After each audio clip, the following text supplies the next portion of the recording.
Greetings, I'm Sami Laakso and I'm here today to teach you how to play Dale of Merchants. These rules apply for the original game and the standalone expansion Dale of Merchants 2.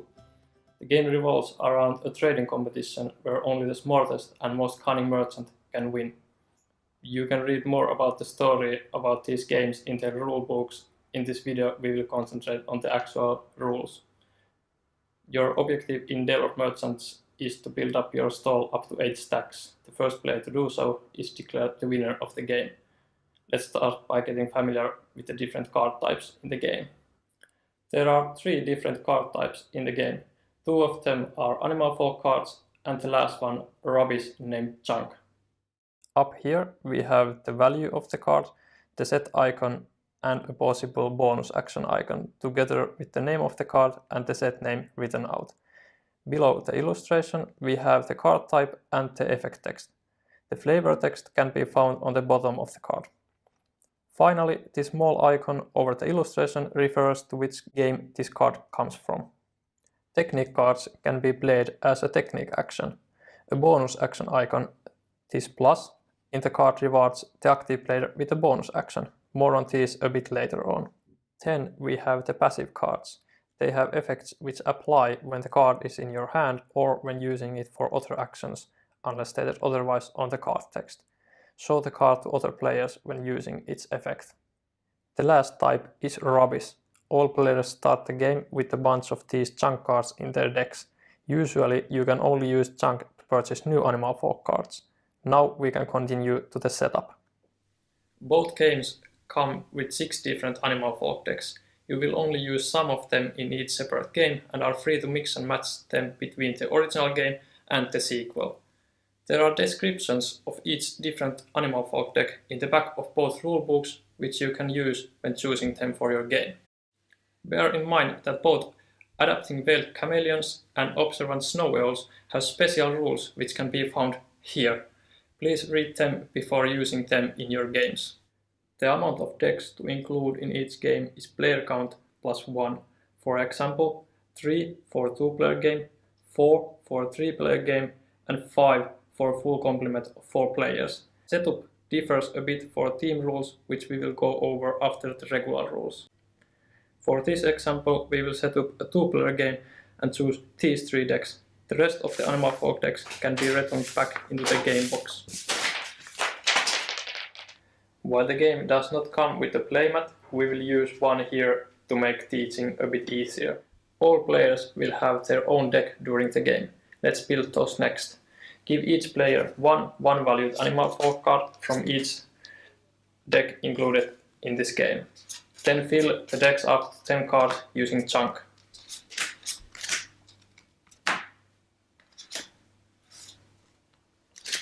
Shuffle these player decks.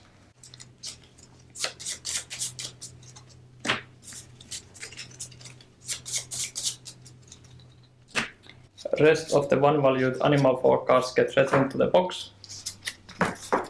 Shuffle the remaining animal folk cards together to form the market deck. Place the market deck next to the market board and draw 5 cards from the deck to form the market. Rest of the junk cards are placed on the junk pile. Finally, each player draws 5 cards from their deck to form their starting hand. The player who woke up first today will be our starting player. Place their turns in clockwise order. Each turn consists of 2 phases, an action phase and a cleanup phase. During a player's action phase, you can choose one of the following 4 choices. You can purchase a new card from the market.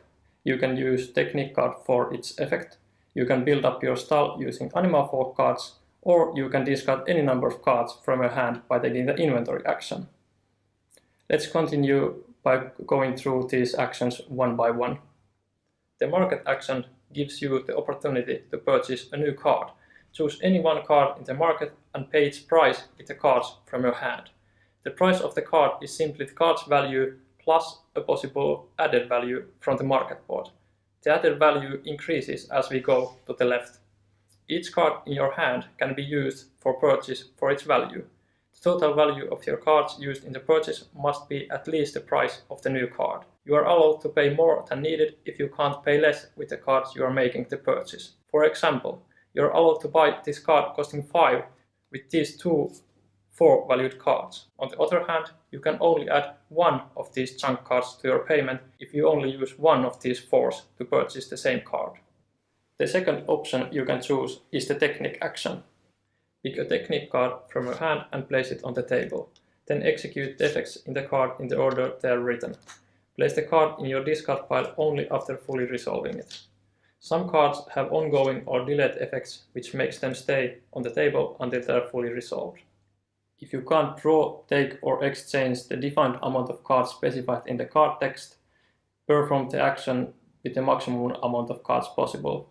Searching a deck of 0 cards does simply nothing.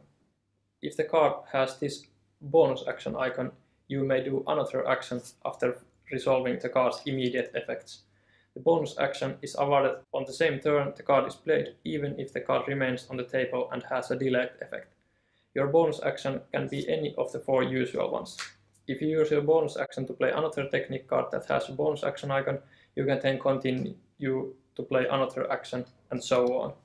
Note that the bonus action is only awarded when the card is played for its effect, not if you use it to purchase new cards from the market or play it to your stall. If you need to discard or throw away multiple cards at the same time, you choose the order they go to the designated discard pile. Cards are placed face up in all discard piles, and all players may look through them at any time. Just make sure not to reorder them. Remember, the played technique cards goes to the discard pile after its effects have been fully resolved. The words "throwaway" can be found on multiple cards. When you throw away a card, it does not go to your own discard pile.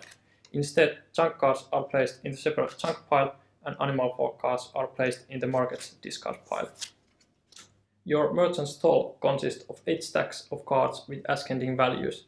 The total value of your first stack must be exactly 1, the next 2, and so forth. You have to build them in ascending order.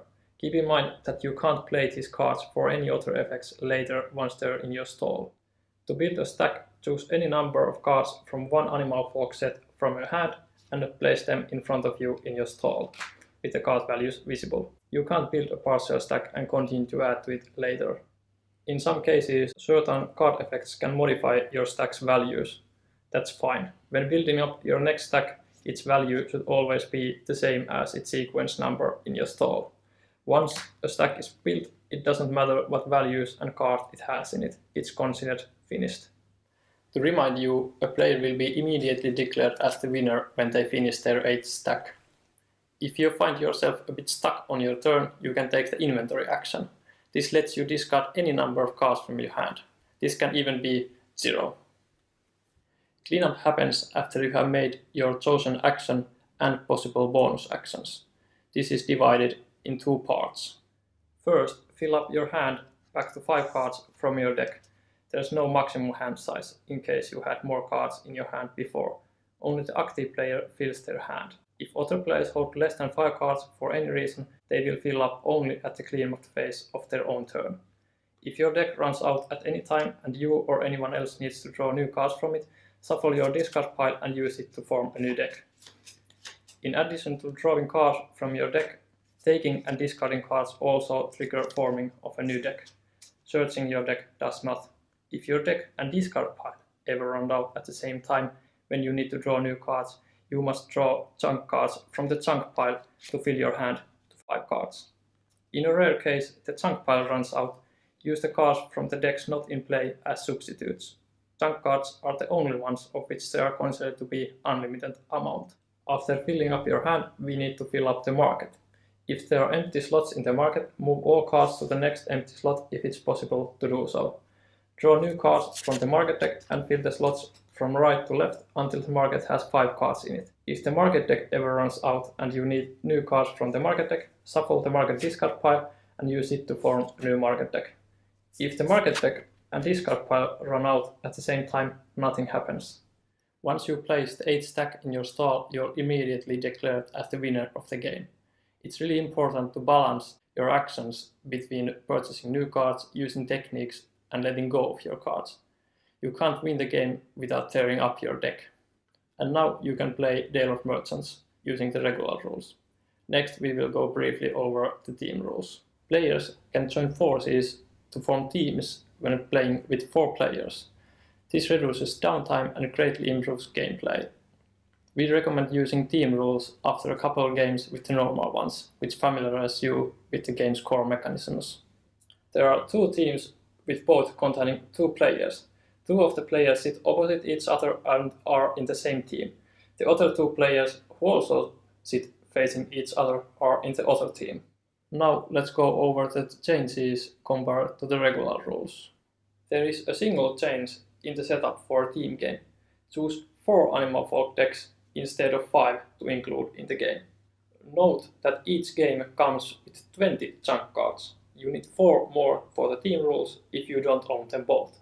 In that case, take all 1-valued cards from a single deck not used in the current game and use those as substitutes for chunk. The second and also most important change is that each team shares a stall. The first team to finish their 10th stack wins the game immediately instead of the regular 8. When you build a stack, your teammate can help you by adding 1 or more cards to the stack. This means that the active player must contribute at least 1 card to the stack. Your teammate can't build a stack alone on your turn. Remember to fill your hand only after your own turn. When a card affects another player, you're allowed to choose your teammate, except for blindfold. You're not allowed to ask from your teammate. Card effects affecting other players only affect players in the opposing team, for example discarding cards and paying extra for new ones. All players and each player still refer to everyone. All communication is public, and while you can't talk in private, you're not expected to be telling the truth all the time. That's all there really is to it. Now you can also compete with a teammate. I hope you enjoy playing Dale of Merchants.